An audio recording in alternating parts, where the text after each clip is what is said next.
my students to become engineers. And I wanted them to see that in the engineering process, we come together as a team, we select the best idea, and then we build on that structure. We come up with ideas, and that's why you guys are working in teams, because engineers never ever work alone. Before doing today's lesson, the students had learned about forces, they had learned about gravity and normal force that acts against gravity. They had been exposed to several web quests where they can record notes and where they answer questions, and there's space in there for them to list important terms. They had investigated a journal article and identified many terms, and all of that came together today in their attempt to design a bridge. Today you are going to do a hands-on activity. We're finally getting to that point where we are going to start constructing our bridges. You guys are engineers. Okay, you may have come here as a student, but the minute you walk through room 201, you became an engineer.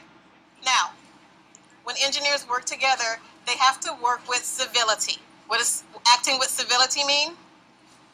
Cooperation. Cooperation, respect. So let me tell you what I expect from you in terms of your cooperation with each other. Before we begin the activity, I have a discussion with the students about what makes buildings strong, about how engineers have to come together, and about how knowledge is created sometimes just by thinking outside of the box. Every building that's been made, every bridge that's been constructed has always involved a team of engineers. We build on each other's ideas. And one last thing, every person and every idea has equal worth.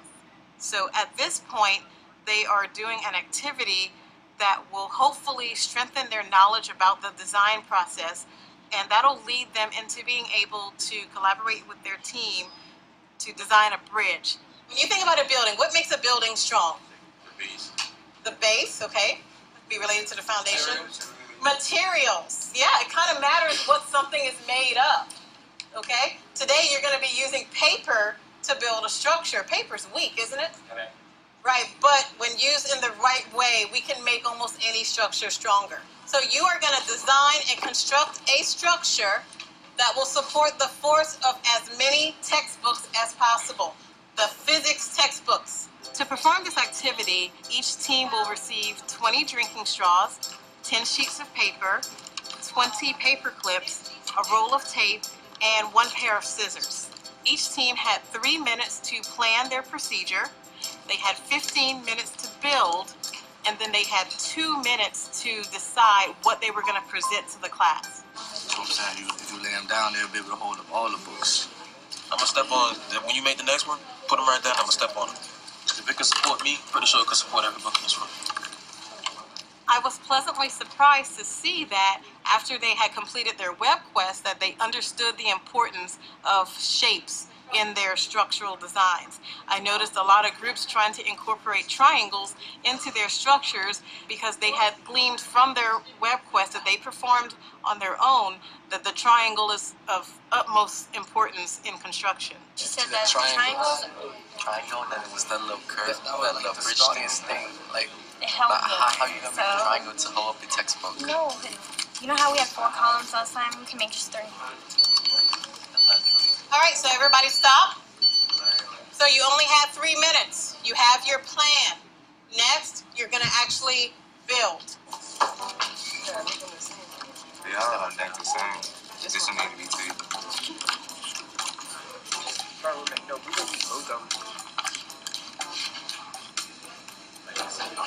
You do like that.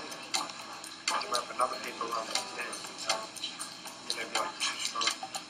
I have the students present their ideas to the entire class as opposed to just discussing within their teams for the purpose of building on ideas. So what we did, we took 2 sheets of paper and rolled it up and put as many straws as we can inside the paper and tape the tape around the paper, and then we have 1 book standing. All right, so far everybody sees the 1 book, right? Let's up the ante, put another book on it. Put it on softly.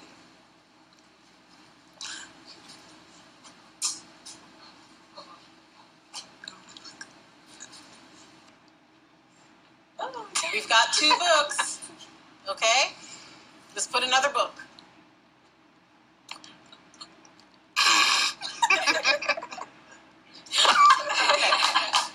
job, guys. So when I was walking around, I did notice a commonality among all the groups.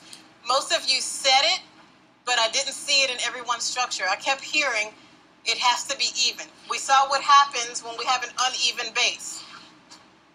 It wobbles way too much, okay? Let me relate this to your bridge project, okay? We've been working on bridges. You've done your web quest, so you know a lot about how materials and how things are built to withstand forces. Do you want a bridge to be able to move? You want it to flex. What you mean? It's supposed to sway a little. Thank you. The Golden Gate Bridge in San Francisco. That bridge is what type of bridge? Suspension, right? We discussed this. A suspension bridge should be able to sway and wobble just a little bit in case what happens? An earthquake happens. All right, group 3. Leo came up with the idea to put triangles under the books. As you can see, we did a big triangle at the bottom and a baby triangle at the top. I'm going to thank group 3 for providing us with a learning opportunity. Okay? Great idea. I saw where you were going with the triangles. I was hoping you were going to use the apex of the triangle as opposed to the flat sides. We just don't have the options to do that, okay? Whenever you guys are building your bridges, it will actually have to be lifted off the ground. So now we are on group 5. So we used the straw as reinforcement, and then we wrapped papers around it. But our mistake was we kind of rushed it, and the paper was loose, so everything kind of like fell apart. Okay. So we haven't tried to put any books on it yet. Okay, well, let's see what happens if we try to put books on it.